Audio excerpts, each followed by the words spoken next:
विद्यार्थी मित्रो, मी प्राध्यापक डॉक्टर शेडगे दत्तात्रय भगवानराव, अर्थशास्त्र विभाग प्रमुख, प्राध्यापक संभाजीराव कदम महाविद्यालय देऊर.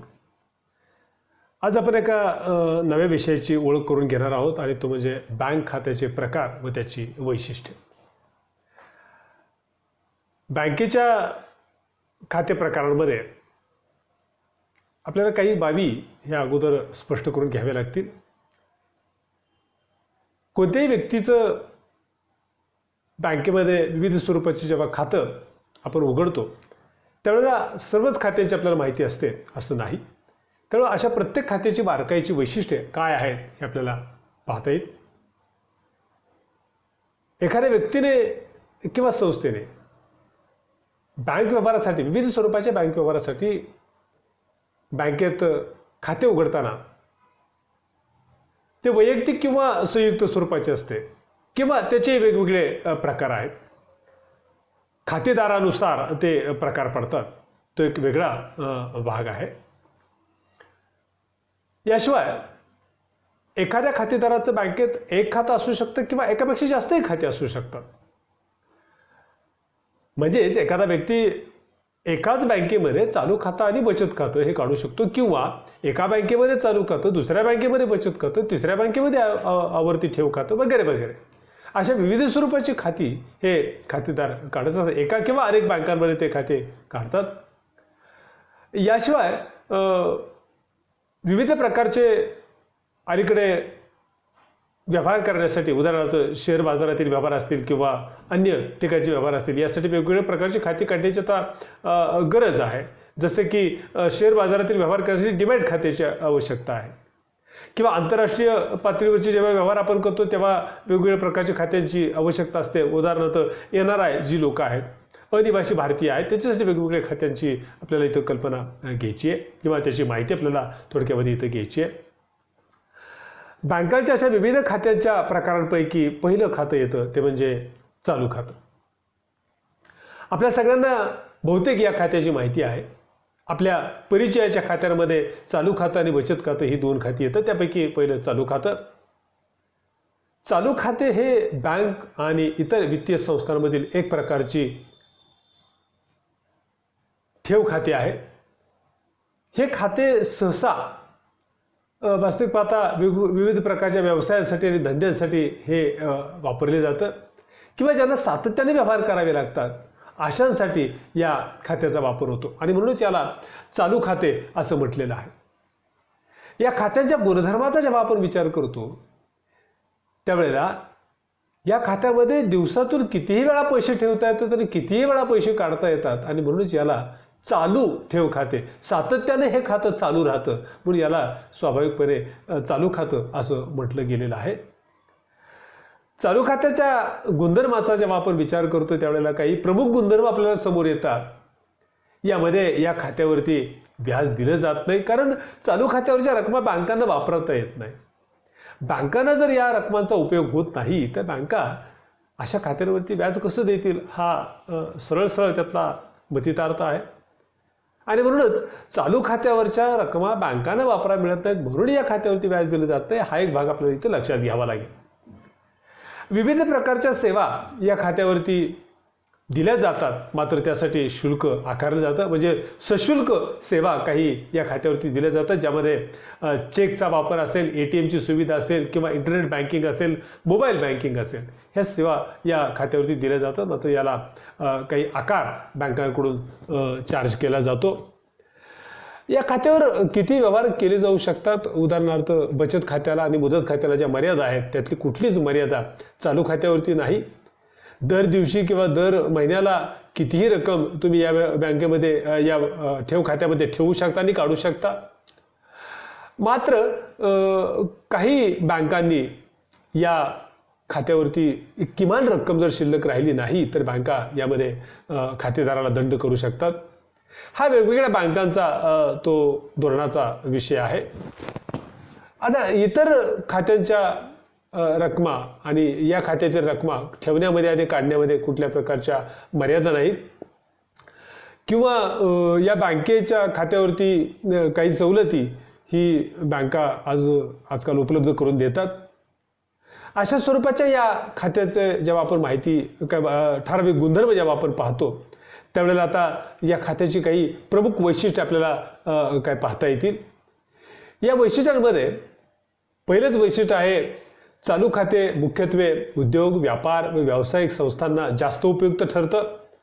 कारण सामान्य जनांना रोज बँकेमध्ये पैसे ठेवणं आणि रोज बँकेतून पैसे काढणं अशी बहुतांश वेळा गरज लागत नाही. या गरजा व्यावसायिकांना आणि उद्योजकांना लागतात. म्हणून हे खात्याचं वैशिष्ट्य पहिलं ठरतं ते म्हणजे चालू खातं प्रामुख्याने उद्योग, व्यापार, व्यावसायिकांना किंवा विविध प्रकारच्या संस्थांना, अगदी स्थानिक स्वराज्य संस्था सुद्धा त्यामध्ये असतील, यांना सुद्धा या खात्याचा उपयोग होतो. दुसरं वैशिष्ट्य आहे ते म्हणजे या खात्यावर बँका व्याज देत नाहीत. मगाशीच मी म्हटल्याप्रमाणे बँका व्याज का देत नाहीत, तर या खात्यावरच्या रकमा बँकांना ह्या फारशा कर्ज वितरणासाठी किंवा कर्ज वाटपासाठी उपलब्ध होत नाहीत. या खात्यावर बँका व्याज देत नाहीत. तसंच तिसरं वैशिष्ट्य येतं, अन्य खात्याशी तुलना करता किमान रक्कम जास्त यामध्ये ठेवण्याचं बंधन आहे. कारण चालू खात्यावरती विविध प्रकारच्या सेवा उपलब्ध करून देण्यामुळे बँका अनेकदा अशा प्रकारचं हे बंधन खातेदारांवरती लादत असतात. चौथा वैशिष्ट्याचा भाग येतो तो म्हणजे किमान रक्कम खात्यावरती नसल्यास बँका दंड आकारतात. कारण चालू खात्यावरच्या व्यवहारांच्या बाबतीमध्ये बँकांना अतिशय सतर्क राहावं लागतं. कारण मागताच क्षणी ठेवी परत करण्याची जी जबाबदारी बँकांची आहे त्या अनुषंगानं चालू खात्यांची जास्त खबरदारी ही बँकांना सतत घ्यावी लागते. आणि अशा खात्यावरती जर ठराविक रक्कम नसेल किंवा ठराविक पद्धतीने व्यवहार केले नाहीत तर या खात्याच्या माध्यमातून खातेदाराला दंड हा भरावा लागतो. पुढचं वैशिष्ट्य म्हणजे अधिकर्ष सवलत ही या खात्यावरती बँका उपलब्ध करून देतात, ज्यालाच आपण ओव्हरड्राफ्ट असं आपण म्हणतो. बँका चालू खात्यावरतीच फक्त ओव्हरड्राफ्टची फॅसिलिटी उपलब्ध करून देतात आणि यावरती बँका व्याज आकारतात. हे स्वाभाविकपणे येतच, कारण अधिकर्ष सवलत किंवा ओव्हरड्राफ्ट ही एक प्रकारचं अल्पमुदतीचं कर्ज आहे, अल्पसूचना कर्ज आहे. आता पुढचं वैशिष्ट्य येतं ते म्हणजे या खात्यावरती रोज व्यवहार करता येतात. चालू खात्यावरती मगाशी आपण बघितल्याप्रमाणे एका दिवसामध्ये कितीही वेळा कितीही लहान रकमांमध्ये या रकमांमध्ये तुम्ही व्यवहार करू शकता आणि कितीही वेळा पैसे काढू शकता, ठेवू शकता. वास्तविक पाहता चालू खाते लोकांना बचतीला प्रोत्साहन देत नाही. याचं कारण असं की याचा उद्देश या खात्याचा रोजचे व्यवहार चालू ठेवण्यासाठी या खात्याचा उपयोग होतो. त्यामुळे बचतीचा उद्देश या पाठीमागे नसतो. पुढचं वैशिष्ट्य आहे ते म्हणजे व्यापारी व्यावसायिकांना पारदर्शकपणे व सुरक्षित व्यवहारांना या खात्यातून मदत होते. या खात्यातून विविध प्रकारच्या सेवा या खातेदारांना उपलब्ध करून दिल्या जातात. पुढचं नवं वैशिष्ट्य येतं ते म्हणजे चालू खात्यावरील व्यवहारांना कमीत कमी निर्बंध आणि अटी ह्या असतात. कारण लोकांना सहजपणे या खात्यातून व्यवहार, आपले दैनंदिन व्यवहार पूर्ण करता यावेत याकरता या खात्यावरती फार इतर खात्यांच्या तुलनेमध्ये फार कमी निर्बंध किंवा अटी आहेत. आणि शेवटचं 10वं वैशिष्ट्य आहे ते म्हणजे काही बँका ग्राहक मिळवण्यासाठी अलीकडं अल्प व्याजाचं आमिष हे दाखवतात. जसं की मगाशी आपण म्हटल्याप्रमाणे या खात्यावरती बँका व्याज देत नाहीत, मात्र अल्पशा प्रमाणामध्ये लोकांनी आपल्या बँकेकडे वळावं यासाठी बँका अशा प्रकारचा आता अलीकडे व्याजदर आकारतात. बँकांच्या चालू खात्याच्या या वैशिष्ट्याबरोबरच आता आपल्याला पाहायचे आहेत ते म्हणजे चालू खात्याचे लाभ किंवा चालू खात्याचे फायदे.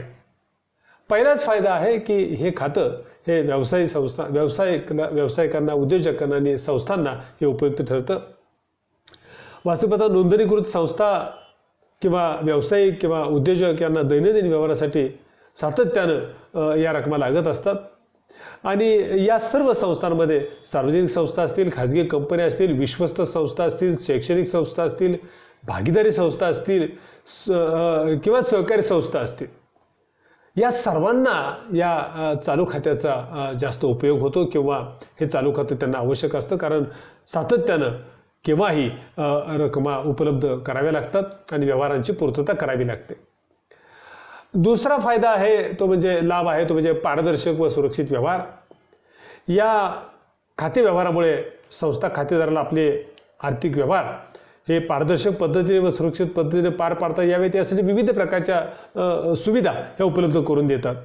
उदाहरणार्थ पासबुकाची सुविधा असेल, बँक स्टेटमेंटची सुविधा असेल किंवा मेसेजची सुविधा असेल, मॅसेज अलर्टच्या सुविधा असेल, इंटरनेट बँकिंगच्या माध्यमातून ईमेलच्या सुविधा असतील, या माध्यमातून बँकेच्या खात्यावरती केलेल्या व्यवहारांची इत्थंभूत माहिती ही खातेदारांना दिली जाते. चालू खात्याच्या या सुविधेमुळे या खात्याच्या व्यवहारांमध्ये पारदर्शकता आणि सुरक्षितता ही येतेच. स्वाभाविकपणे या खात्यावरती बँका खातेदारांना चेकची फॅसिलिटी उपलब्ध करून देतात, त्यामुळे चेकचे व्यवहारही अतिशय सुरक्षित असे मानले जातात. आता पुढचा फायदा आहे तो म्हणजे कोणत्याही शाखेतून खातेदाराला चालू खात्यावरती व्यवहार करता येतात. चालू खाते असणाऱ्या कोणत्याही खातेदार हा देशभरामध्ये जर त्या बँकेच्या विविध शाखा असतील तर त्या शाखांमधून तो चालू खात्यावरती व्यवहार करू शकतो, म्हणजे पैसे ठेवू शकतो, पैसे काढू शकतो. बऱ्याचदा ही सुविधा इतर बँकांच्या मधून सुद्धा व्यवहार करण्यासाठी बँक चालू खातेदाराला सुविधा उपलब्ध करून देते. मात्र यासाठी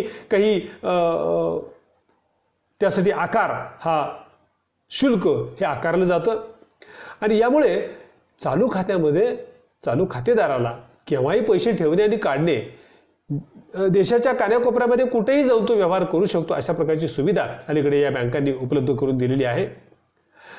याशिवाय चौथा फायदा येतो तो म्हणजे निधीचे सुलभ स्थलांतर. म्हणजे इकडून तिकडे पैसे पाठवण्यासाठीची RTGS सुविधा असेल किंवा NEFT सुविधा असेल, या सुविधा या चालू खात्यावरून दिल्या जातात.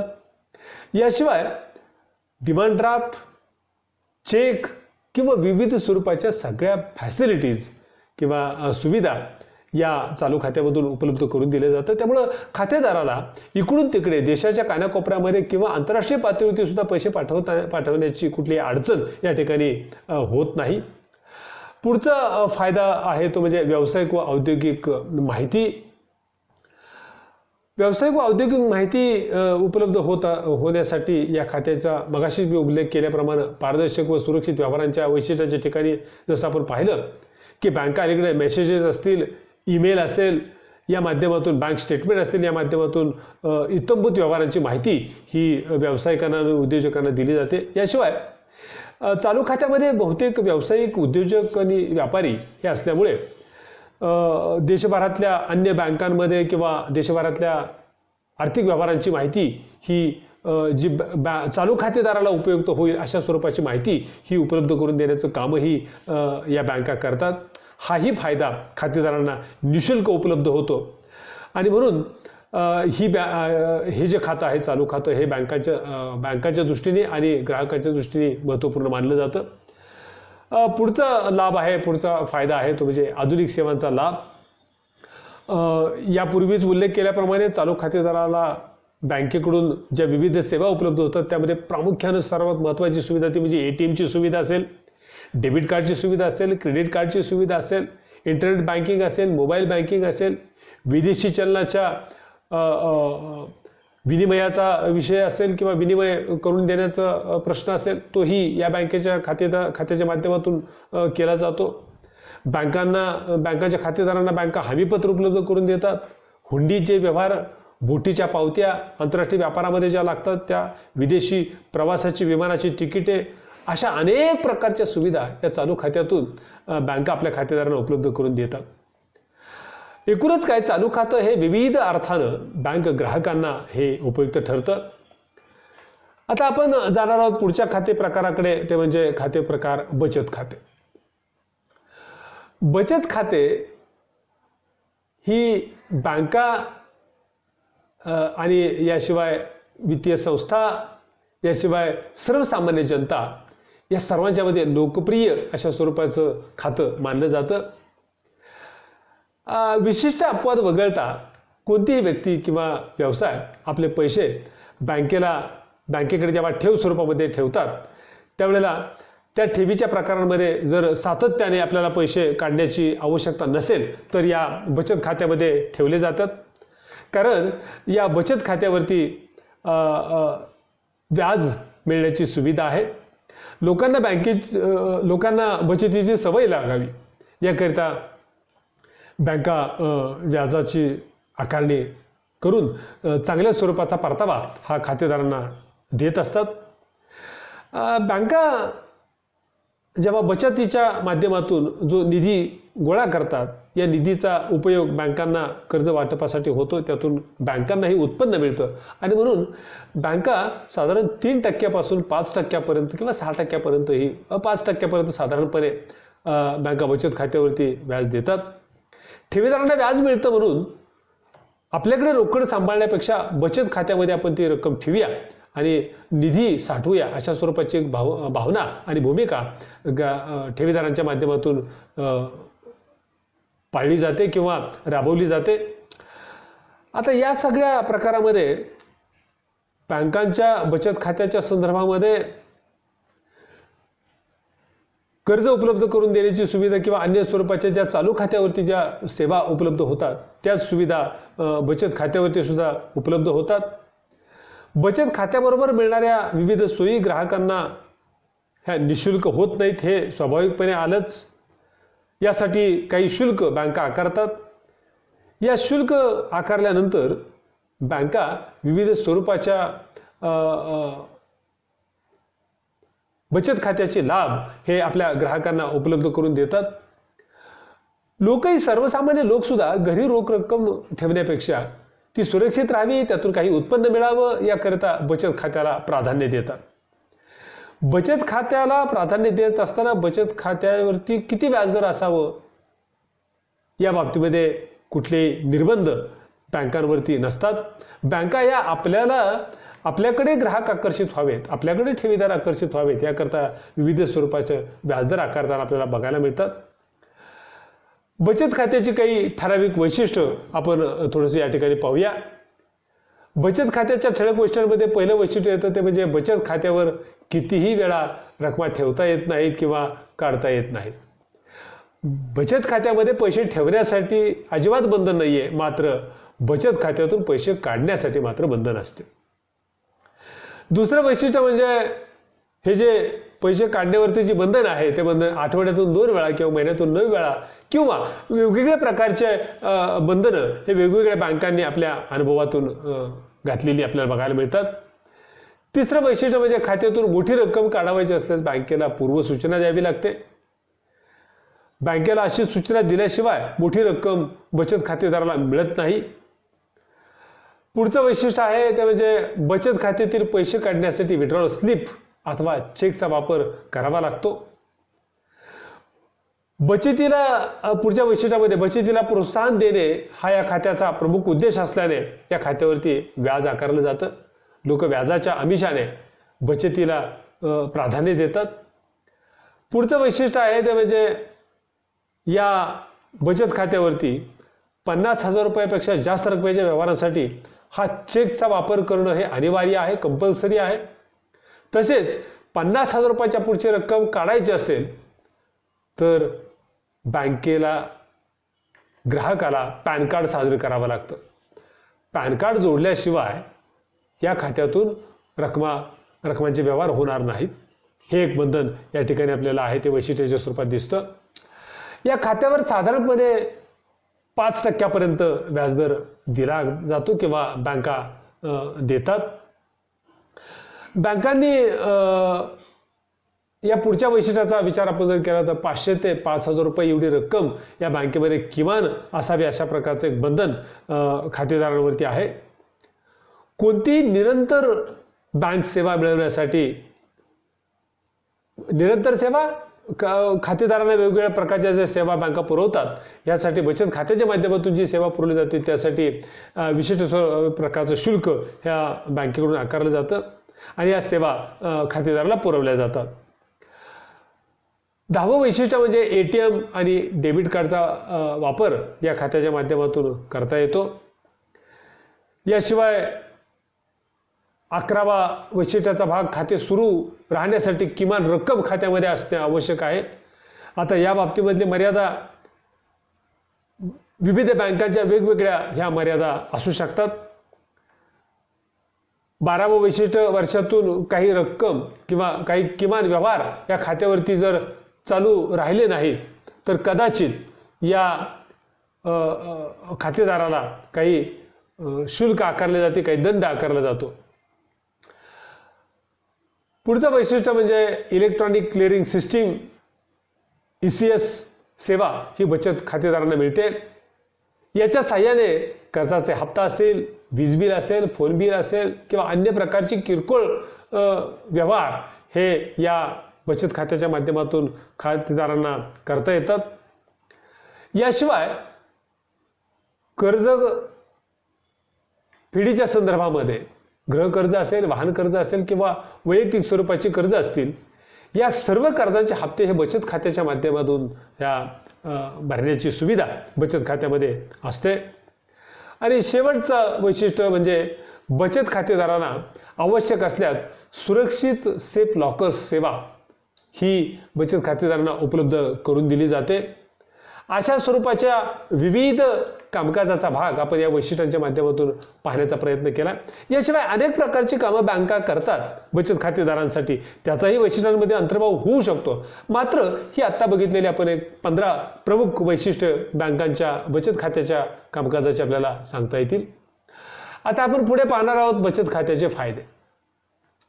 बचत खात्याच्या फायद्यांमध्ये पहिला फायदा आहे तो खातेदारांना बचतीला प्रोत्साहन मिळते, कारण व्याजाचं आमिष हे बँकांनी दाखवलं असतं. लोक स्वतःकडे रोख रक्कम बाळगण्यापेक्षा बँकेमध्ये सुरक्षिततेच्या दृष्टीने ठेवणं, याशिवाय उत्पन्नाचा भाग म्हणून बँकांकडे ठेवी ठेवण्याचा कल लोकांचा वाढतो. दुसरा फायदा म्हणजे बचत ठेव खातेदारांना त्या खात्यावर व्याजरूपी उत्पन्न मिळते. हे उत्पन्न नियमित स्वरूपात मिळत असतं. याशिवाय तिसरं वैशिष्ट्य, खातेदारांना आपली देणी चेकने भागवता येतात, त्यामुळे व्यवहारांमध्ये सुरक्षितता प्राप्त होते. व्यवहारातील सुरक्षिततेबरोबर बँका बचत खातेदारांना पासबुक हे उपलब्ध करून देतात. या पासबुकचा उपयोग लोकांना ओळखपत्र म्हणूनही करता येतो. याशिवाय बँका जे ओळखपत्र म्हणून बँक पासबुकाचा वापर खातेदार करतात, त्याच खात्या पुस्तकाच्या माध्यमातून खात्यावरील व्यवहारांची पूर्ण माहिती बँक खातेदाराला होते.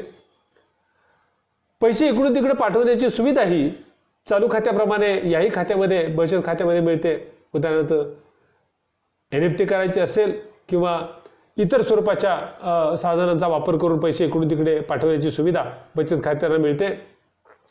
Internet banking, mobile banking, online खरेदीचं सेवा या बचत खातेदारांना उपलब्ध होतात. पुढचा फायद्याचा भाग म्हणजे व्यवहारांचा सर्व तपशील अधिकृतपणे नोंदीत स्वरूपात राखण्याचा लाभ हा खातेदारांना मिळतो. याशिवाय ATM सारखी सुविधा 24 तास ही बचत खातेदारांना उपलब्ध होते. बँकेच्या विविध सेवा मिळवण्यासाठी बचत खाते हे फायदेशीर ठरते. आणि शेवटचं वैशिष्ट्य आपल्याला सांगता येईल ते म्हणजे शासकीय अनुदान मिळवण्यासाठी बचत खाते असणे हे बऱ्याच ठिकाणी अनिवार्य केलेलं आहे. आणि म्हणून बचत खात्याचा फायदा हा बचत खातेदारांच्या बरोबरच बँकांनाही मोठ्या प्रमाणात होत असतो. कारण बँकांना बचत खात्यातील रक्कम काही काळासाठी का होत नाही, परंतु वापरायला मिळते. यातून बँकांनाही उत्पन्न उपलब्ध होतं. या दृष्टीने या खात्याकडं पाहिलं जातं. आता आपण पाहणार आहोत ते म्हणजे यातलं खरं तर आणखी एक लाभाचा भाग सांगितला जातो, तो म्हणजे बँकेकडून कर्ज घ्यावायचं असलं तरी सुद्धा बँकेमध्ये बचत खाते असावं अशा प्रकारची एक अट अलीकडं बँका घालतात. आणि अशा या सगळ्या फायद्याचा भाग बघितल्यानंतर आपल्याला जायचं आहे ते पुढचा ठेव प्रकार, तो म्हणजे मुदत ठेव. मुदत ठेव ही एखाद्या बँकेकडे निर्धारित मुदतीसाठी ठेवलेली अथवा मुदती दरम्यान काढता न येणारी आर्थिक ठेव असते. मुदत ठेवीमध्ये स्वाभाविकपणे मुदत ठेवीचा अर्थच असा आहे की विशिष्ट मुदतीकरता ठेवलेली ही ठेव आहे. मुदत संपल्यानंतर जमा केलेली रक्कम काढता येते अथवा नव्याने ती नव्या मुदत ठेवीमध्ये ती गुंतवता येते. मुदत ठेवीत पैसे अधिक काळासाठी ठेवल्यास स्वाभाविकपणे जेवढ्या जादा कालावधीसाठी ठेव आपण ठेवू तेवढा जादा व्याजाच्या स्वरूपातला परतावा हा मिळत राहतो. मुदत ठेवी योजनेनुसार ठेवीदार विशिष्ट रक्कम पूर्वनिर्धारित मुदतीसाठी बँकेत जमा करतो. या मुदतीच्या कालावधीनुसार बँका व्याज आकारतात. जेवढी मुदत जास्त तेवढा व्याजदर जास्त, जेवढी मुदत कमी तेवढा व्याजदर कमी. या मुदत ठेवीच्या प्रकारांमध्ये हा कालावधी अगदी 15 दिवसापासून 10 वर्षापर्यंत मुदत ठेवींमध्ये कालावधी असल्याचं आपल्याला पाहायला मिळतं. भारतीय रिझर्व्ह बँकेने या ठेवी सुरक्षित राहण्यासाठी निश्चित योजना आखून त्यावर विशिष्ट बंधनेही घातलेली आहेत. त्यामुळे ठेवीदारांना याचाही फायदा होतो. निरनिराळ्या बँकांमध्ये निरनिराळ्या कालावधीसाठी ह्या ठेवी जेव्हा ठेवल्या जातात त्यावेळेला अगदी 4% 10% 11% सुद्धा अलीकडे बँका मुदत ठेवीवरती व्याज देताना आपल्याला पाहायला मिळतात. मुदत ठेवीच्या या सर्व प्राथमिक माहितीनंतर आपण जाणार आहोत मुदत ठेवीच्या वैशिष्ट्यांकडे. मुदत ठेवीची वैशिष्ट्ये जेव्हा आपण पाहतो त्यावेळेला पहिलं वैशिष्ट्य, या ठेवी या निश्चित कालावधीसाठी असतात.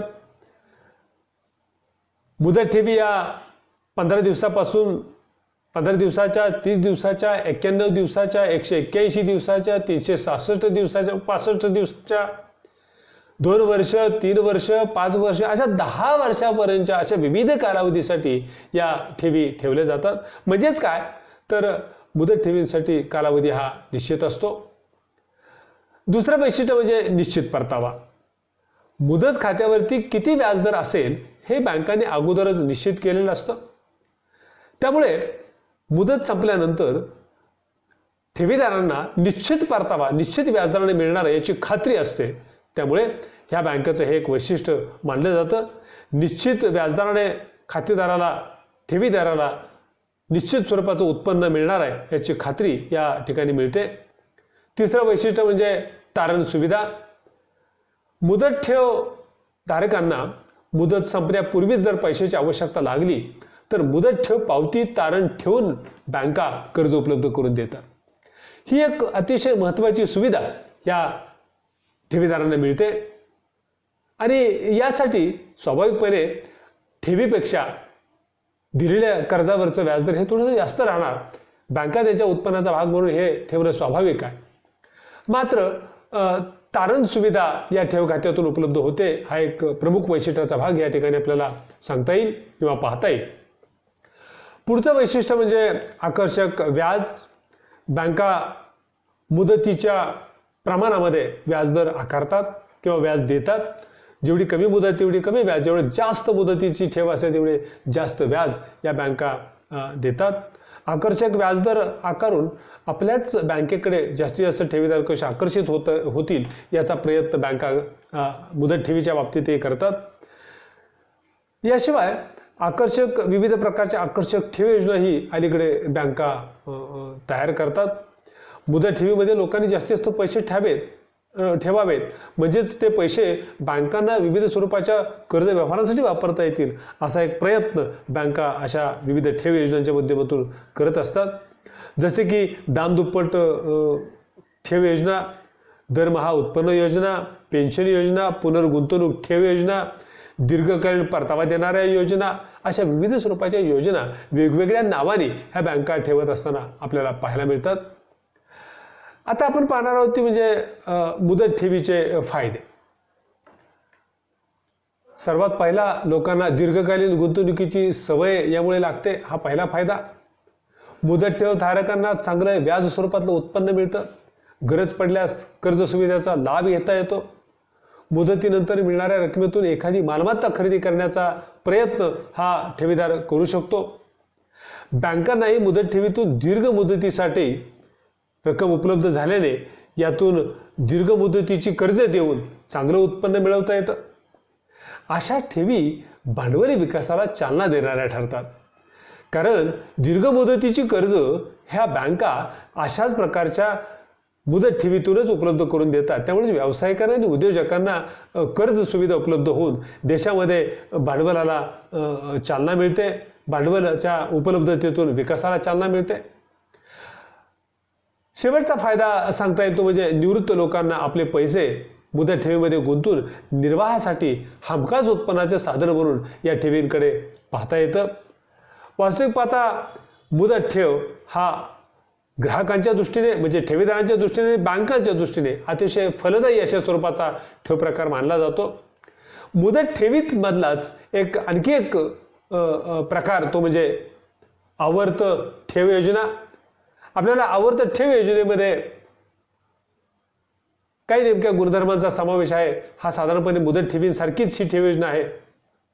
आवर्त ठेवी म्हणजे ज्यांना एका विशिष्ट कालावधीसाठी एक रकमी रक्कम ठेवता येत नाही अशांना विशिष्ट कालावधीत नियमित स्वरूपात बचत करून मुदत ठेवीसारखी सुविधा उपलब्ध करून देण्याची प्रक्रिया या आवर्त ठेवीतून केली जाते. नियमित स्वरूपात बचत करून निश्चित व्याजदराने उत्पन्न मिळवणारी ही योजना म्हणजेच आवर्त ठेव योजना.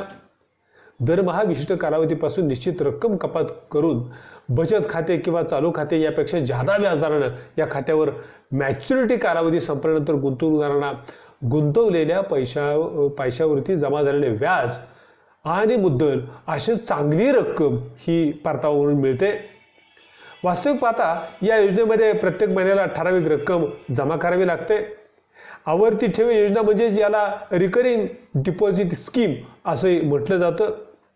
ठराविक रक्कम दर महिन्याला किंवा ठराविक कालावधीला भरल्यानंतर या खात्यामध्ये 100 रुपयापासून काही लाखापर्यंतची रक्कम स्वीकारली जाते.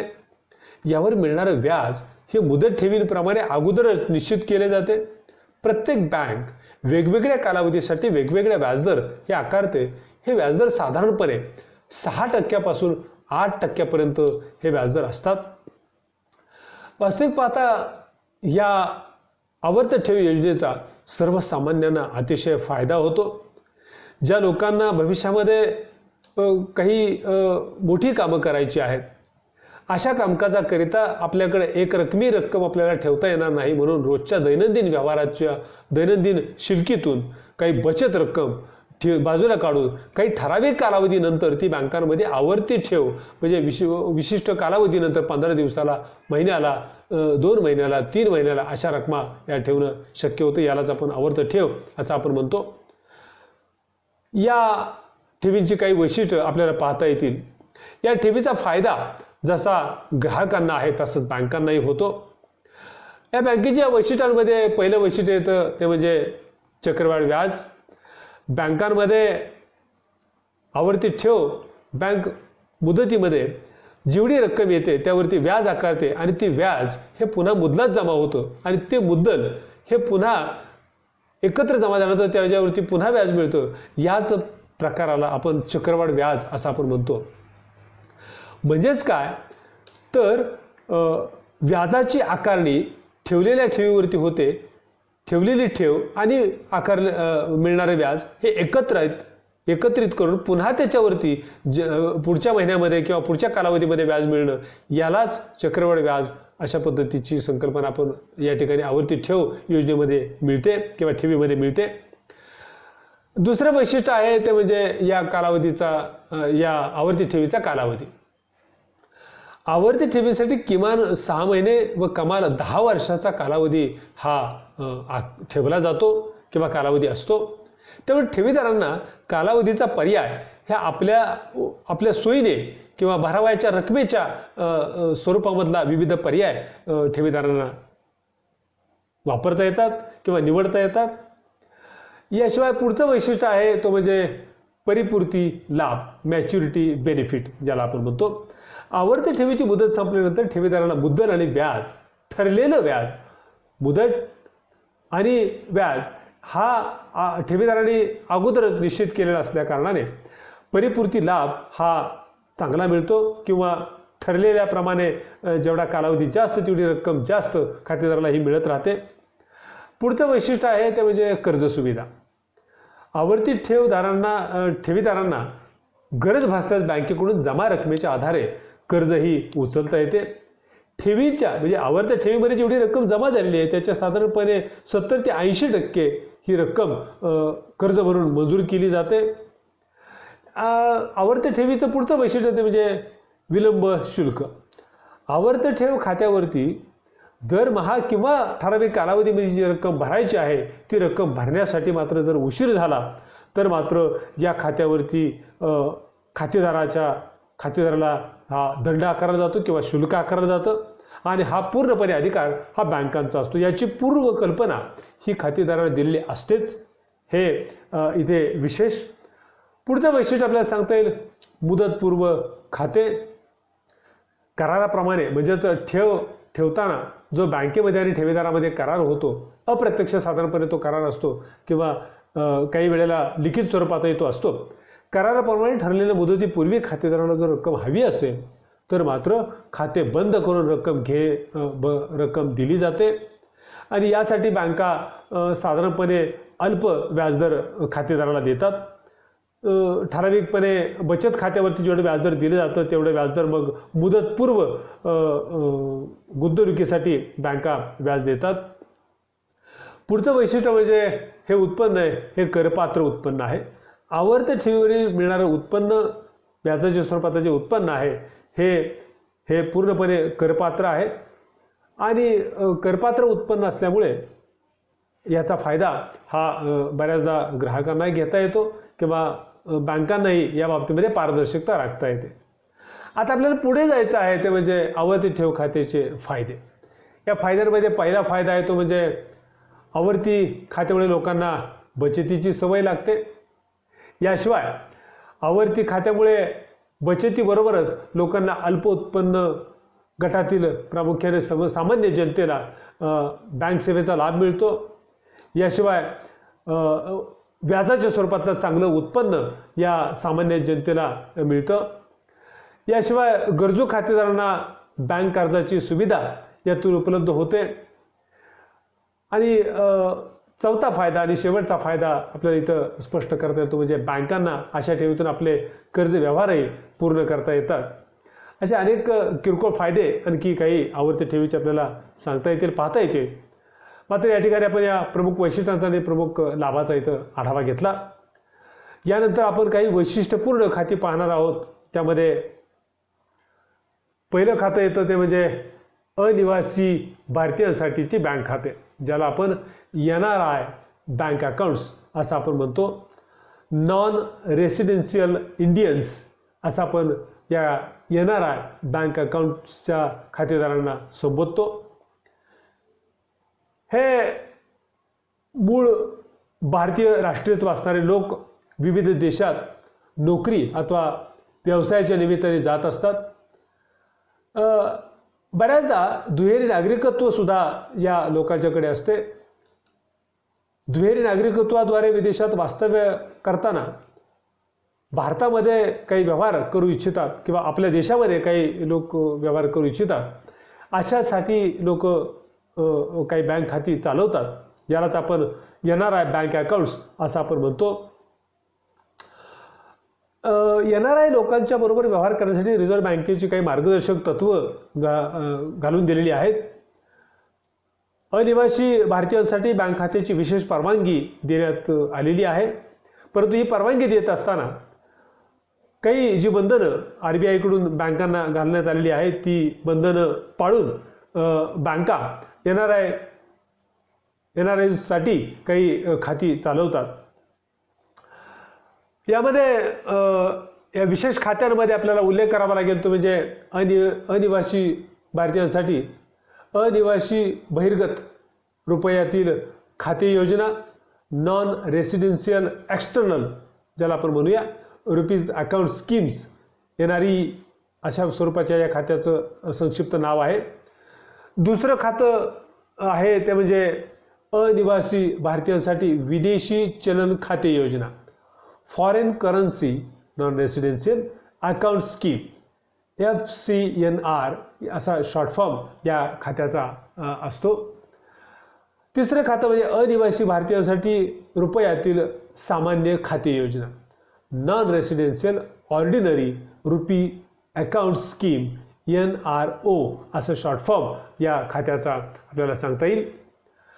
त्यानंतर पुढचं खातं आहे अनिवासियांसाठी रुपयातील विशेष खाते, special non residential RuPay account, SNRR असा शॉर्ट फॉर्म या खात्याचा आपल्याला सांगता येईल.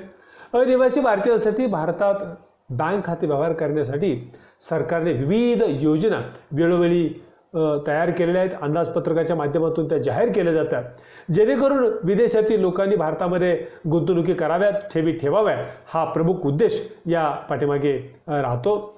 वास्तविक पाहता अशा अनिवासी भारतीयांसाठी भारतात खाते उघडण्यासाठी विविध प्रकारच्या प्रोत्साहन योजना बँकाही आखतात आणि यांची वैशिष्ट्ये आपल्याला पुढील प्रमाणे पाहता येतील. या खात्यांची काही वैशिष्ट्ये आपल्याला पाहता येतील किंवा खात्याची थोडक्यात माहिती आपल्याला इथे घेता येईल. अनिवासी भारतीय लोकांमध्ये अतिशय लोकप्रिय असणाऱ्या खात्यापैकी हे एक खाते, ज्याला आपण NRE हे असे खाते म्हणून संबोधतो. जी भारतीय राष्ट्रीयत्व म्हणजे अधिवास असणारी व्यक्ती भारताबाहेर राहते किंवा जे मूल निवासी भारतीय आहेत परंतु विदेशात विविध कारणाने स्थायिक झालेले आहेत, त्यांना भारतीय बँकात हे खाते उघडता येते. मग असे बँक खाते ते चालू खाते असू शकते, बचत खाते असू शकते, मुदत किंवा आवर्ती ठेव खाते असू शकते, तसेच वैयक्तिक खाते अगर संयुक्त खाते सुद्धा असू शकते. असे खाते उघडताना अनिवासी भारतीय व्यक्ती आपल्या भारतातील कुटुंब सदस्यांबरोबर असे खाते उघडू शकतात, परंतु त्यासाठी मुखत्यारपत्र ॲट्युनरी ज्याला आपण म्हणतो ती असावी लागते. यानंतर आपल्याला पुढच्या खात्याची माहिती घ्यायची ते म्हणजे NCNR खाते, ज्याला आपण non cancellable and non refundable account असं म्हणतो. NCNR अनिवासी भारतीयांसाठी असणारा बँक खात्याचा हा दुसरा एक महत्त्वाचा प्रकार मानला जातो. अनिवासी भारतीयांना भारतीय बँकांमध्ये मुदत ठेवी ठेवण्यासाठी हा खाते प्रकार असून विदेशी चलनाचे मुक्त परिवर्तन करून भारतीय रुपयांमध्ये मुदत ठेव ठेवली जाते. या खात्यात विदेशी फंड ट्रान्सफर करता येतात. तसेच भारतीय नाणे बाजारात अथवा भांडवल बाजारात जी गुंतवणूक केली आहे त्याची परिपूर्ती झाल्यानंतर ती रक्कम या अशा स्वरूपाच्या खात्यांमध्ये जमा करता येते. याशिवाय काही नावे व्यवहारांसाठी भारतातील स्थानिक देणे गुंतवणुकीसाठी या देय रकमा भागवण्याकरिता, विदेशात पैसे पाठवण्याकरिता अशा विविध कारणांसाठी या खात्याचा चांगला उपयोग होतो. पुढचा खाते प्रकार आहे तो म्हणजे NRO खाते, ज्याला मगाशी म्हटल्याप्रमाणे नॉन रेसिडेन्शियल ऑर्डिनरी अकाउंट असं म्हटलं जातं. अनिवासी विदेशी नागरिकांसाठी असणारे रुपयात परिवर्तित होऊन भारतात व्यवहार करण्यासाठी या खात्याचा उपयोग होतो. जे विदेशी नागरिक भारतात नोकरी अथवा पर्यटनाच्या उद्देशाने येतात त्यांना भारतात येऊन बँक खाते उघडता येते. मग ते बचत खाते असू शकते किंवा चालू खाते आणि मुदत ठेवही असू शकते, मुदत ठेव खाते सुद्धा असू शकते. या खात्याद्वारे विशेष सेवा दिल्या जातात. त्या म्हणजे विदेशी व्यक्तीला रोजगार संपल्यानंतर जाताना त्याला $10 लाख पर्यंत रक्कम या खात्याद्वारे विदेशात पाठवता येते. अशा विविध स्वरूपाच्या काही फायदे या खात्याच्या माध्यमातून त्यांना उपलब्ध करून दिले जातात. पुढचा खाते प्रकार येतो तो म्हणजे SNRR special non residential RuPay account. जेव्हा एखाद्या अनिवासी भारतीयाला भारतात व्यवसाय सुरू करावायचा असेल तर अशासाठी हे बँक खाते सुरू करता येते. जास्तीत जास्त 7 वर्षापर्यंत हे खाते व्यवहार चालवता येतात. यावर कोणत्या प्रकारचे व्याज दिलं जात नाही. आणि यानंतर जो खाते प्रकार पाहायचा आहे तो सर्वात महत्त्वाचा म्हणजे डीमॅट अकाउंट, डीमॅट खाते, डिमटेरियलाइज्ड अकाउंट असे त्याला आपण म्हणतो. भारतात 1991 नंतर वित्तीय सुधारणा झाल्या, म्हणजेच आर्थिक सुधारणांचं पर्व सुरू झालं. त्यामध्ये शेअर मार्केट अथवा रोखे बाजारातील व्यवहार यामध्ये पारदर्शकता आणण्याकरता शेअर ट्रेडिंग हे ऑनलाईन पद्धतीने होऊ लागलं. तेव्हा शेअर मार्केटमध्ये शेअरच्या खरेदी विक्रीच्या नोंदी याकरिता डीमॅट अकाउंट असावं अशा प्रकारची कंडिशन, अशा प्रकारची अट हे घालण्यात आली. त्यामुळं अलीकडे शेअर मार्केटमध्ये व्यवहार करण्यासाठी डीमॅट अकाउंट हे अनिवार्य करण्यात आलेलं आहे. डीमॅट अकाउंटच्या बाबतीमध्ये डीमॅट यंत्रणेपूर्वी शेअर्स रोखे किंवा अन्य प्रतिभूती या कागदपत्राच्या स्वरूपात उपलब्ध होत्या. आता मात्र त्या डिमॅटलाइज म्हणजे ई डॉक्युमेंटच्या स्वरूपात त्या उपलब्ध होतात. अलीकडे डीमॅटचा जो प्रारंभ भारतामध्ये झाला, ज्याचा खरं तर डीमॅटचं लॉंग फॉर्म ज्याला आपण म्हणूया, विस्तारित नाव ज्याला आपण म्हणूया, ते आहे डिपॉझिटरी मटेरियलायझेशनचे संक्षिप्त रूप म्हणजेच डीमॅट अशा स्वरूपाचं आपल्याला त्याची माहिती घेता येईल. शेअर बाजाराचे नियमन करणाऱ्या सेबी या संस्थेने 1996 मध्ये खरं तर डीमॅट सेवा सुरू केली. वास्तविक पाहता डीमॅट सेवा सुरू करण्यापाठीमागे मगाशी म्हटल्याप्रमाणे शेअर बाजारामध्ये किंवा अशा विविध स्वरूपाच्या व्यवहारांमध्ये पारदर्शकता आणण्याचा प्रमुख हेतू यामध्ये होता. मुंबई शेअर बाजारामध्ये 1997 पासून डीमॅट सेवा सुरू करण्यात आली. त्यानंतर शेअर बाजारातील नोंदणीकृत कंपन्या यांनी आपले शेअर्स डिलीट करून डीमॅटमध्ये कन्वर्ट करण्यास सुरुवात केली. 1999 पासून सामान्य गुंतवणूकदारांना सुद्धा शेअर बाजारामध्ये व्यवहार करण्याकरिता डीमॅट अकाउंट असावं अशा प्रकारचं बंधन हे 1999 पासून घालण्यात आलं. डीमॅटची एक खाते प्रक्रिया आहे.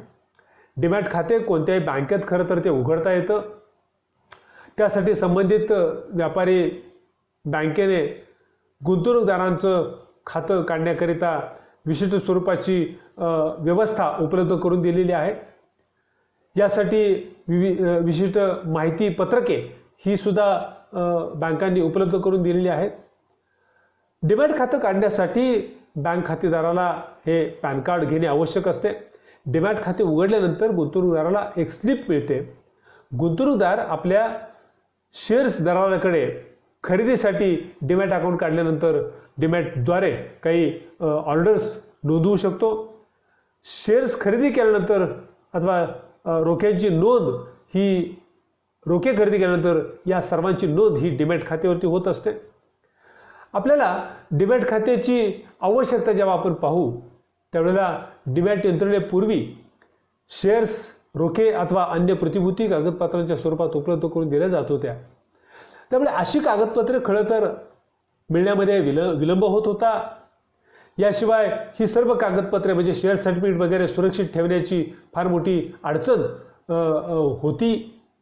स्वतःजवळ बाळगणं हे थोडंसं धोक्याचं होतं. चोरल्या जाण्याचा किंवा फसवणुकीच्या बाबी शक्यता नाकारता येत नव्हत्या. वास्तविक पाहता यामध्ये फसवणुकी होऊ नयेत, सुरक्षितता सांभाळली जावी आणि म्हणून या व्यवहारात पारदर्शकता येण्याच्या उद्देशाने डीमॅटची सुविधा आलीच आपल्याला बघायला मिळेल. गुंतवणूकदाराचं नुकसान होऊ नये याकरिता संगणकीय पद्धतीमध्ये ई फायलिंगची सुविधा आली आणि याबरोबरच डीमॅट हा पर्याय या प्रक्रियेमध्ये नव्यानं आणला गेला. आधुनिक पद्धतीत शेअर ट्रेडिंगच्या नोंदणी ह्या ऑनलाईन होऊ लागल्या आणि डीमॅट हे आता कंपल्सरी झाल्याचं आपल्याला बघायला मिळतं. यानंतर आपण पाहणार आहोत ते डीमॅटचे फायदे. डीमॅटच्या फायद्यांमधला पहिला फायदा आपल्याला इथं स्पष्ट करता येईल तो म्हणजे सुलभ शेअर ट्रेडिंग. डीमॅटद्वारे शेअर्स, कर्ज रोखे, बॉन्ड्स अशा विविध प्रतिभूतींचे व्यवहार सुलभ रीतीने आणि पारदर्शक पद्धतीने करता येतात. अनेक व्यवहारांसाठी एकच डीमॅट अकाउंट पुरेसे असते. ही या ठिकाणी विशेष मानावं लागेल. दुसरा भाग म्हणजे तारणमत्ता.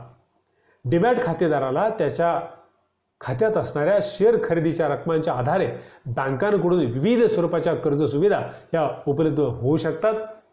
याशिवाय तिसरा फायदा नामनिर्देशांची सोय. डीमॅट खातेदाराला मृत्यूपश्चात खात्यातील रक्कम कोणाला दिली जावी यासाठी वारसदार नियुक्त करता येतात. म्हणजेच नामनिर्देशन करण्याची सुविधा डीमॅट खातेदाराला उपलब्ध होते. पुढचा फायदा आहे तो म्हणजे जलद व्यवहार. डीमॅट खात्याच्या माध्यमातून होणारे व्यवहार हे ऑनलाईन ट्रेडिंग पद्धतीचे असतात. त्यामुळे हे खाते अतिशय जलद व सुरक्षित मानले जाते. जलद व्यवहारांच्या बरोबरच गैरव्यवहारांना आळा घालणं सहज शक्य या खात्याच्या माध्यमातून झालेलं आपल्याला पाहायला मिळतं. या ठिकाणी डीमॅट पद्धतीमुळे शेअर बाजाराच्या व्यवहारात कोणताही फेरफार करता येत नाही. त्यामुळे गैरव्यवहारांना आळा बसतो. याशिवाय पुढचं वैशिष्ट्य म्हणजे कुलमुखत्यार सुविधा. डीमॅट खात्याचे व्यवहार सांभाळण्यासाठी एखाद्या व्यक्तीला व्यवहार करण्याचे अधिकार हे आपण या ठिकाणी देऊ शकतो किंवा ते अधिकार बहाल करता येतात. म्हणजेच कुलमुखत्यार ही सुविधा डीमॅट अकाउंटला उपलब्ध असते. यानंतर पुढचं वैशिष्ट्य आहे ते म्हणजे अल्प खर्च. या खात्याच्या माध्यमातून अतिशय अल्प खर्चात या सर्व सुविधा या खातेदाराला उपलब्ध होतात. डीमॅटद्वारे व्यवहार होऊ लागल्याने असंख्य शेअर्सच्या खरेदी विक्रीचे व्यवहार हे अतिशय अल्प खर्चात खातेदारांना करून मिळण्याची सुविधा या डीमॅट खात्याच्या माध्यमातून उपलब्ध झाल्याचं आपल्याला बघायला मिळते. अशा स्वरूपाचे विविध फायदे या डीमॅट खात्याच्या माध्यमातून खातेदारांना होत असतात. या ठिकाणी आपण बँकेच्या विविध खाते प्रकारांमध्ये चालू खात्यापासून चालू खाते, बचत खाते, आवर्ती ठेव खाते, याशिवाय विविध स्वरूपाच्या विदेशी भारतीयांना उपलब्ध करून दिलेली बँक खात्याची सुविधा असेल, डीमॅट खातं असेल, अशा विविध खात्यांची थोडक्यात माहिती, त्याची वैशिष्ट्ये, त्याचे फायदे हे पाहण्याचा आपण इथं प्रयत्न केला आहे. धन्यवाद. या ठिकाणी आपण विविध स्वरूपाच्या खात्यांची माहिती घेण्याबरोबरच आपण त्याचे गुणधर्म पाहिले. थँक्यू. धन्यवाद.